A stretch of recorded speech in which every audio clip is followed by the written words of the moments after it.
ହାଏ ପିଲାମାନେ, ମୁଁ ପୁଣି ଆସିଗଲି ଆଉ ଗୋଟିଏ ମଜା ଗପ ନେଇ, ଯାହାର ନାମ ବୁଦ୍ଧିର ବଳ। ପିଲାମାନେ, ତମେ ଯଦି ମୋର ଏହି ଚ୍ୟାନେଲକୁ ସବସ୍କ୍ରାଇବ୍ କରିନାହଁ ତେବେ ଏବେ ହିଁ ସବସ୍କ୍ରାଇବ୍ କରିନିଅ ଆଉ ବେଲ୍ ଆଇକନ୍ଟିକୁ ଦବେଇ ଦିଅ। ଏବେ ଆସ ଗପଟି ଶୁଣିବା। ପିଲାମାନେ, ଏବେ ତ ତୁମମାନଙ୍କର ଗ୍ରୀଷ୍ମ ଛୁଟି ଚାଲିଛି। ସେମିତି ଅଜୁ ଓ ବିଜୁର ମଧ୍ୟ ଗ୍ରୀଷ୍ମ ଛୁଟି ପଡ଼ିଥାଏ। ସେମାନେ ତାଙ୍କ ମା ପାଖରେ ଜିଦ୍ କଲେ ମାମୁଁ ଘରକୁ ଯିବା ପାଇଁ। ମା ମଧ୍ୟ ରାଜି ହୋଇଗଲେ ମାମୁଁ ଘରକୁ ଯିବା ପାଇଁ। ଦିନ ସ୍ଥିର କରାଗଲା, ପ୍ରସ୍ତୁତି ମଧ୍ୟ ଚାଲିଲା।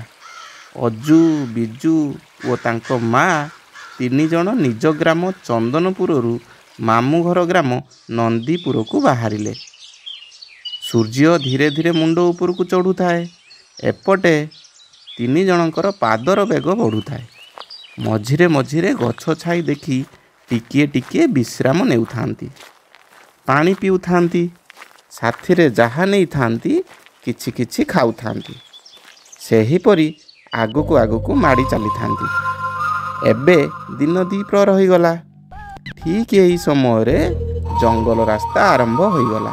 ଦିନ ଦ୍ୱିପ୍ରହରର ସମୟ। ଘଞ୍ଚ ଜଙ୍ଗଲ, ଲୋକମାନଙ୍କର ଯିବା ଆସିବା ବି ବନ୍ଦ ହୋଇଯାଇଥାଏ। ତିନି ଜଣଙ୍କୁ ଭୟ ବି ଲାଗୁଥାଏ, ତଥାପି ମନରେ ସାହସ ବାନ୍ଧି ଆଗକୁ ଆଗକୁ ମାଡ଼ି ଚାଲିଥାନ୍ତି। ଜଙ୍ଗଲର ମଧ୍ୟଭାଗ ହୋଇଥାଏ। ଅଜୁ ଓ ବିଜୁ ଛୋଟ ପିଲା, କେତେ ବାଟ ଆଉ ଚାଲିବେ? ଚାଲି ଚାଲି ଥକି ପଡ଼ିଲେଣି। କିଛି ସମୟ ବିଶ୍ରାମ ନେବା ପାଇଁ ମାଆକୁ କହିଲେ। ମାଆର ଇଚ୍ଛା ନଥିଲେ ବି ପିଲାଙ୍କର କଷ୍ଟ ଦେଖି ବିଶ୍ରାମ ନେବାକୁ କହିଲେ। ତିନି ଜଣ ଏକ ବଡ଼ ପଥର ଉପରେ ବସି ବିଶ୍ରାମ ନେଲେ। ଠିକ୍ ଏହି ସମୟରେ ବାଘଟିଏ ବାହାରିଲା। ତିନି ଜଣଙ୍କୁ ନିକଟରୁ ଦେଖି ବାଘ ପାଟିରୁ ଲାଳ ଗଡ଼ାଉଥାଏ। ଲାଙ୍ଗୁଡ଼କୁ ଏପଟ ସେପଟ ପିଟୁଥାଏ। ଭୟଙ୍କର ଗର୍ଜନ ବି କରୁଥାଏ। କେଉଁ ପଟରୁ ଆକ୍ରମଣ କରିବ ବସି ଭାବୁଥାଏ। ଏପଟେ ତିନି ଜଣ ଭୟରେ ଥରୁଥାନ୍ତି, କ'ଣ କରିବେ ମଧ୍ୟ ଭାବୁଥାନ୍ତି। ଠିକ୍ ଏହି ସମୟରେ ତାଙ୍କ ମା ମୁଣ୍ଡକୁ ଏକ ବୁଦ୍ଧି ଜୁଟିଲା। ଦୁଇ କଡ଼ରେ ବସିଥିବା ଅଜୁ ଓ ବିଜୁକୁ ଖୁବ୍ ଜୋରରେ ଚିମୁଟି ଦେଲା। ବିଚରା ଦୁଇ ଜଣ ଚିତ୍କାର କରି କାନ୍ଦିବାକୁ ଲାଗିଲେ। ଏବେ ମା କହି ଉଠିଲେ, କାନ୍ଦ ନାହିଁ ପିଲାମାନେ, କାନ୍ଦ ନାହିଁ। ମୁଁ ଜାଣିଛି ତୁମକୁ ବହୁତ ଜୋରରେ ଭୋକ ଲାଗିଛି। ମୁଁ ତୁମକୁ ଏଇ ଜଙ୍ଗଲ ମଝିରେ କ'ଣ ଖାଇବାକୁ ଦେବି? ହେଲେ ଏଇ ପାଖରେ ବାଘଟିଏ ଅଛି। ତୁମେ ବସିଥାଅ, ମୁଁ ତାକୁ ମାରି ତୁମ ପାଖକୁ ନେଇ ଆଣିବି। ତୁମେ ତାକୁ ଖାଇବ। ଏ କଥା ବାଘ କାନରେ ପଡ଼ିଲା। ବାଘର ପୁରା ପିଳେଇ ସରବତ। ବାଘ ଏ କଥା ଶୁଣି ଏମାନଙ୍କୁ ଖାଇବ କ'ଣ, ନିଜ ଜୀବନ ଧରି ବିକଳରେ ଦୌଡ଼ିଲା। ଏସବୁକୁ ଦେଖି ତିନି ଜଣ ହସିବାକୁ ଲାଗିଲେ। ସେପଟେ ଛାନିଆ ବାଘର ଦୌଡ଼ ଦେଖି ପଛରୁ ବିଲୁଆ ନନା ଡାକ ଛାଡ଼ିଲା,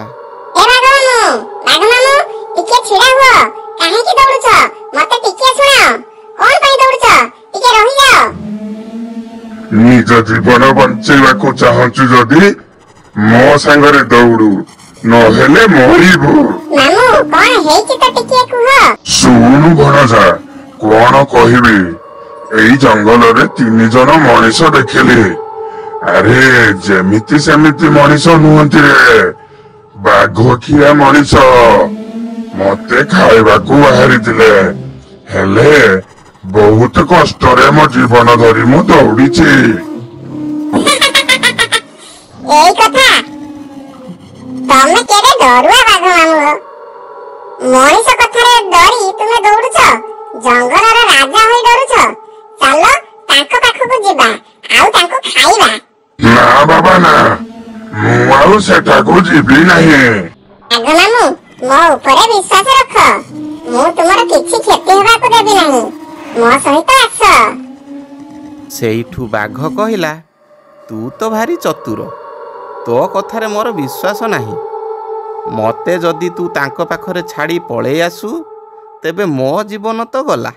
ସେଇଠୁ ବିଲୁଆ କହିଲା, ଯଦି ମୋ କଥାରେ ବିଶ୍ୱାସ ନାହିଁ ତେବେ ତୁମ ଲାଙ୍ଗୁଡ଼କୁ ମୋ ଲାଙ୍ଗୁଡ଼ ସହ ବାନ୍ଧି ଯିବା। ଆଗେ ଆଗେ ମୁଁ ଚାଲିବି ଆଉ ପଛେ ପଛେ ତୁମେ ଚାଲିବ। ମୋତେ ଖାଲି ରାସ୍ତା ଦେଖାଇବ। ଠିକ୍ ସେଇଆ ହେଲା। ଦୁଇ ଜଣଙ୍କର ଲାଙ୍ଗୁଡ଼ ବନ୍ଧାବନ୍ଧି କରି ଆଗେ ଆଗେ ବିଲୁଆ ଓ ପଛରେ ଛାନିଆ ବାଘ ଚାଲିଲେ। ଏପଟେ ବାଘ ଭୟରୁ ମୁକ୍ତି ପାଇ ମା ପୁଅ ଖୁସିରେ ବିଶ୍ରାମ ନେଉଥାନ୍ତି। ଏହି ସମୟରେ ବିଲୁଆ ଓ ବାଘ ସେମାନଙ୍କ ସମ୍ମୁଖକୁ ଚାଲି ଆସିଲେ। ମା ପୁରା ଛାନିଆ, କରିବେ କ'ଣ? ସେତେବେଳେ ଏକୁଟିଆ ବାଘଟିଏ ଥିଲା। ଏବେ ତ ବାଘ, ତା ସହିତ ବିଲୁଆ ବି। କ'ଣ କରିବ ଭାବି ଦୁଇ ପୁଅକୁ ପୁଣି ଥରେ ଜୋରରେ ଚିମୁଡ଼ି ଦେଲା। ସେମାନେ ଖୁବ୍ ଜୋରରେ କାନ୍ଦିବାକୁ ଲାଗିଲେ। ଏବେ ମା କହିଲେ, କାନ୍ଦ ନାହିଁ ପିଲାମାନେ, ମୁଁ ବିଲୁଆକୁ ପଠେଇଛି। ସେ କିଛି ନା କିଛି ଖାଇବାକୁ ଆଣିବ। ଏଇ ତ ବିଲୁଆ ଆସିଲାଣି।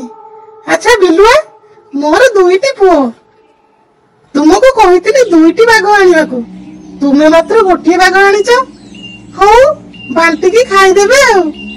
ଏ କଥା ଶୁଣି ବାଘ କ'ଣ ଆଉ ସେ ଜାଗାରେ ଅଛି? ବିଲୁଆ କଥାରେ ପଡ଼ି ବଡ଼ ବିପଦରେ ପଡ଼ିଯାଇଛି ଭାବି ଖୁବ୍ ଜୋରରେ ଡିଆଁ ମାରିଲା। ଲାଙ୍ଗୁଡ଼ରେ ତ ବିଲୁଆ ଲାଙ୍ଗୁଡ଼ ବନ୍ଧା ହୋଇଛି। ବିଲୁଆ ବାଘ ପଛେ ପଛେ ଘୋଷାଡ଼ି ଘୋଷାଡ଼ି ହୋଇ ଚିତ୍କାର କରୁଥାଏ। ବାଘ ମାମୁଁ, ମରିଗଲି ବାଘ ମାମୁଁ, ମତେ ଛାଡ଼ିଦିଅ। ତୁ ମରିଯା, ମତେ ମାରିବାକୁ ଆଣିଥିଲୁ ନା, ଏବେ ତୁ ମର। ଏମିତି ହୋଇ ବାଘ ଓ ବିଲୁଆ ଘଞ୍ଚ ଜଙ୍ଗଲ ଭିତରକୁ ଚାଲିଗଲେ। ମା ଓ ଦୁଇ ପୁଅ ସେ ସ୍ଥାନ ଅସୁରକ୍ଷିତ ଭାବି ଏବେ ନନ୍ଦୀପୁର ଗ୍ରାମକୁ ବାହାରିଲେ। ପାଦର ଗତି ବଢ଼ାଇ ସନ୍ଧ୍ୟା ପୂର୍ବରୁ ସେଠାରେ ପହଞ୍ଚିଗଲେ।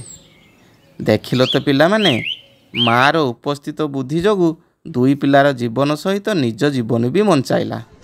ଆଜି ପାଇଁ ଏତିକି। ଆରଥରକୁ ଆସିବି ଆଉ ଏକ ମଜାଦାର ଗପ ନେଇ। ରହିଲି, ଧନ୍ୟବାଦ।